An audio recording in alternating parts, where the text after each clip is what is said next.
अस्सलाम वालेकुम BRD, welcome back another module. And इस मॉड्यूल में हम समझने वाले हैं सप्लाई एंड डिमांड की गेम।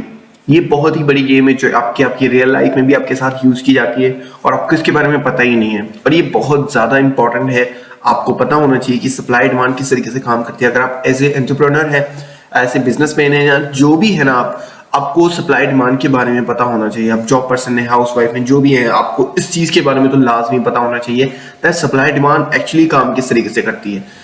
तो फिर आप कभी भी जो है ना वो किसी को ये नहीं बोलेंगे कि इसने प्राइसेस बढ़ा दिए हैं या प्रॉब्लम हो गई है। इसको हम समझते हैं अभी। फॉर एग्जांपल, यहाँ पे 100 लोग हैं जिनको 100 अंडे चाहिए, ठीक है। जितने भी लोग हैं इनको 100 अंडे चाहिए, ठीक है। लोग जितने भी हों, प्रोडक्ट की नीड कितनी है। अब 100 अंडे चाहिए और अंडे टोटल कितने हैं 100 मार्केट के अंदर, मतलब जो फॉर्म्स होते हैं जहाँ पे 100 अंडे आए हैं, ठीक है। वो जितनी भी डिमांड हो उसको मैंने लिमिटेड रखा है, मैं आपको सिर्फ एग्जांपल दे रहा हूँ, ठीक है। तो प्राइस क्या रहेगी 20। अब 10,000 अंडे चाहिए, 10,000 अंडे पूरे हैं तो प्राइस नॉर्मल रहेगी, ठीक है। तो वो कोई मसला नहीं है। यहाँ पे थोड़ी सी गेम चेंज होगी, अंडे ज्यादा हो गए, सप्लाई ज्यादा हो गई, अब 200 हो गई है, मतलब 10,000 हो गई है। 5,000 लोगों को अंडे चाहिए, 100 लोगों को अंडे चाहिए और 200 अंडे टोटल हो गए, ठीक है। मतलब अंडे ज्यादा हो गए। अब यहाँ पे क्या गेम थी, अंडे लिमिटेड है, जितने अंडे हैं उतने लोगों को चाहिए, तो प्राइस 20 रहेगी। अब प्राइस यहाँ पे कम हो गई, जो अंडा पहले 20 रुपए का मिल रहा था अभी वो 15 रुपए का मिल रहा है। यहाँ पे गेम थोड़ी सी चेंज हुई, लोगों को तो 100 अंडे चाहिए लेकिन अंडे ज्यादा आ गए मार्केट के अंदर, तो सब लोगों को बेचने हैं, जिन लोगों ने भी अंडे मतलब बेचने हैं, सब लोगों ने अंडे बेचने, तो फिर प्राइस क्या होगी, डाउन हो जाएगी, क्योंकि डिमांड उतनी ज्यादा नहीं है, सप्लाई बहुत ज्यादा हो गई है। अब यहाँ पे गेम थोड़ी सी और भी चेंज होती है जब यहाँ पे सिनेरियो चेंज हो जाता है। जो कि प्राइस यहाँ पे $15 थी वो 50 रुपीज हो जाती है, ठीक है। अब किस तरीके से होता है, यहाँ पे गेम कहाँ चेंज हुई, सप्लाई वही रही, अंडे 100 है लेकिन 200 अंडे चाहिए, लोगों को 200 अंडे चाहिए, तो यहाँ पे गेम पूरी चेंज हो चुकी है। सॉरी, यहाँ पे क्या होता है, प्राइसेस ऊपर जाएगी। तो हर एक चीज के अंदर ऐसे होता है। फॉर एग्जांपल, हम यहाँ पे इमेजिन ना करें कि यहाँ पे अंडे, आप समझ लें कि यहाँ पे गाड़ियां है, ठीक है। अब यहाँ पे 100 गाड़ियां टोटल मार्केट में जो भी जिन्होंने बनाई है, ठीक है, जिन्होंने डिजाइन करी है, अब यहाँ पे उन्होंने टोटल 100 गाड़ियां बनाई है, ठीक है। लोगों को 100 गाड़ियां चाहिए, तो यहाँ पे प्राइस क्या रहेगी, 20 लाख रुपए। अब यहाँ पे गेम थोड़ी सी चेंज हुई, उन्होंने गाड़ियां बहुत ज्यादा बना दी, अब लोगों को सिर्फ 100 गाड़ियां चाहिए। अब गाड़ियां उन्होंने सिर्फ मतलब 200 बना दी है, तो प्राइस 20 लाख के बजाय कम हो जाएगी, 15 लाख हो जाएगी, ठीक है। अब यहाँ पे गेम थोड़ी सी और चेंज होगी, वही जो 20 लाख में गाड़ी मिल रही थी वो अभी 50 लाख में मिलना शुरू हो जाएगी। तो यहाँ पे गेम कहाँ चेंज हुई, सप्लाई की।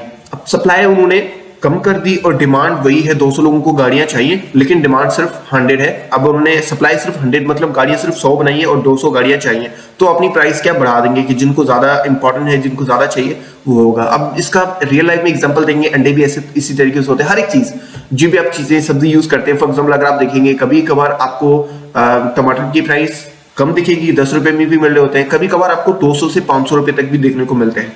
अब मुर्गी, हर एक चीज यही होता है। तो एक शहर में क्या हुआ था, अब मैं आपको एग्जांपल देता हूँ ताकि आप रिलेट कर पाए। अंडों की प्राइसेस बहुत ज्यादा बढ़ गई थी, ठीक है, मतलब बहुत ज्यादा बढ़ गई थी। तो जितने भी लोगों ने, अब अंडे की प्राइस कब बढ़ती है, जब सप्लाई कम कर लेते हैं लोग, ठीक है। अब जो फॉर्म्स जो बनाते हैं, जो मल्टी फॉर्म्स को रन करते हैं, मुर्गियों को पालते हैं और उससे अंडे आगे हमें बेचते हैं, अब उन सब ने आपस में मिलकर ना सप्लाई कम कर दी, तो डिमांड ऑब्वियसली बढ़ेगी। जो शहर वाले लोग थे उन सब ने एक दूसरे को बता दी कि आज के बाद अंडे के साथ हम बाइकआउट कर लेंगे। अब सब ने अंडे खाना बंद कर दिया। अंडे खाने से तो मर तो नहीं जाता ना बंदा, हम अगर अंडे ना खाएं तो मर तो नहीं जाएंगे ना, बाकी चीजें भी तो हम यूज कर सकते हैं। सब ने अंडे खाना बंद कर दिए और 1 महीना हुआ, जब वो 1 महीने के बाद जो मतलब लेने जाते थे ना अंडे, वो आए ही नहीं, ठीक है, सबके पास।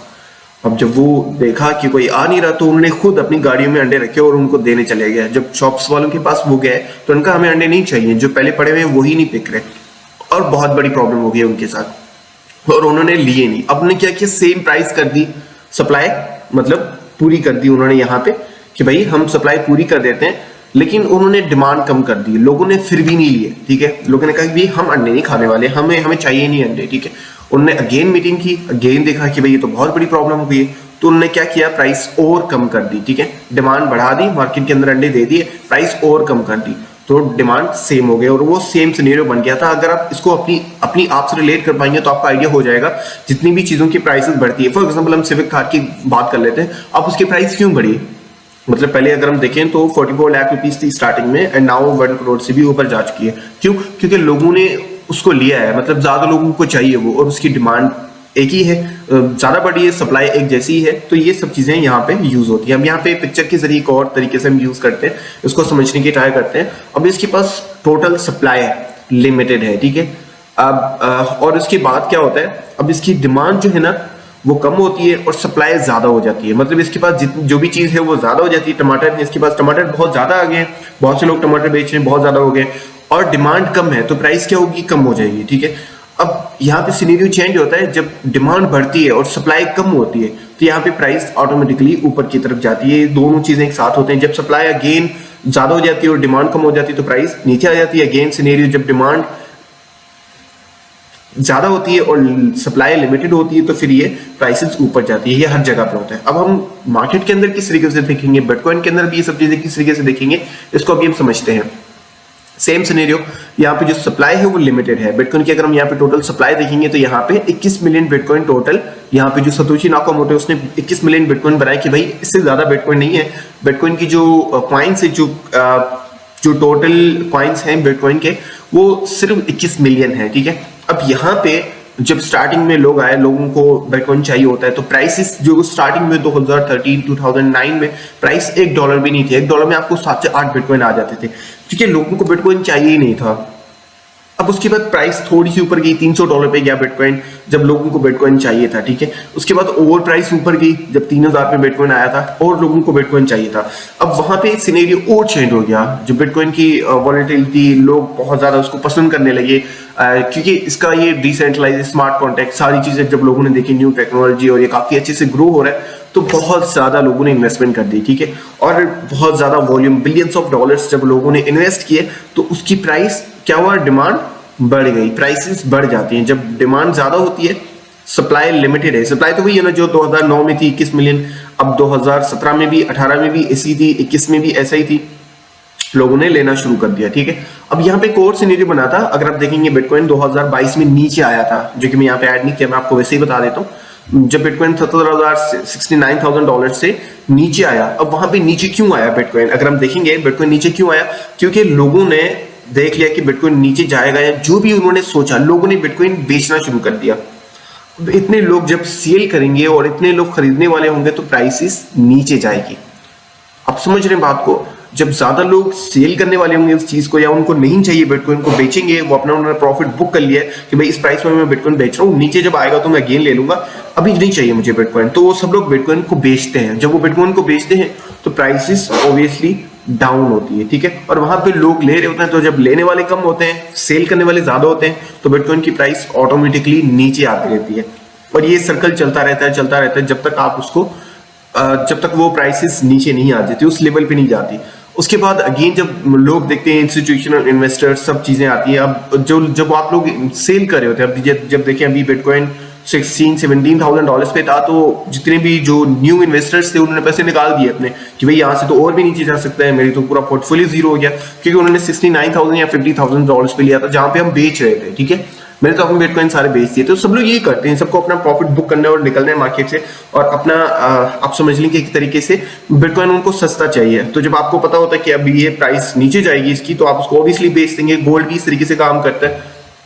अब यहाँ पे सिनेरियो और चेंज होता है जब इंस्टीट्यूशनल इन्वेस्टर्स आ जाते हैं, और प्राइस यहाँ पे अभी देखेंगे आप 40% जंप हो चुकी है बिटकॉइन के अंदर। तो जब बाकी लोग देखेंगे बिटकॉइन 40% प्रॉफिट दे चुका है, तो वो सब भी उसके अंदर इन्वेस्ट करेंगे, और बहुत ज्यादा लोग जब इन्वेस्ट करेंगे, और वो जो बात बिलियंस में थी वो ट्रिलियंस में हो जाएगी, 10 trillions, 20 trillions, 50 trillions. Then price $1 lakh, $10 lakh, $50 lakh तक भी जा सकती है, ठीक है। अब सप्लाई क्या थी, सप्लाई जो 2009 में थी जब 3000 पे था, तब भी सप्लाई 21 मिलियन थी, और अभी भी 21 मिलियन है, तो सप्लाई लिमिटेड है।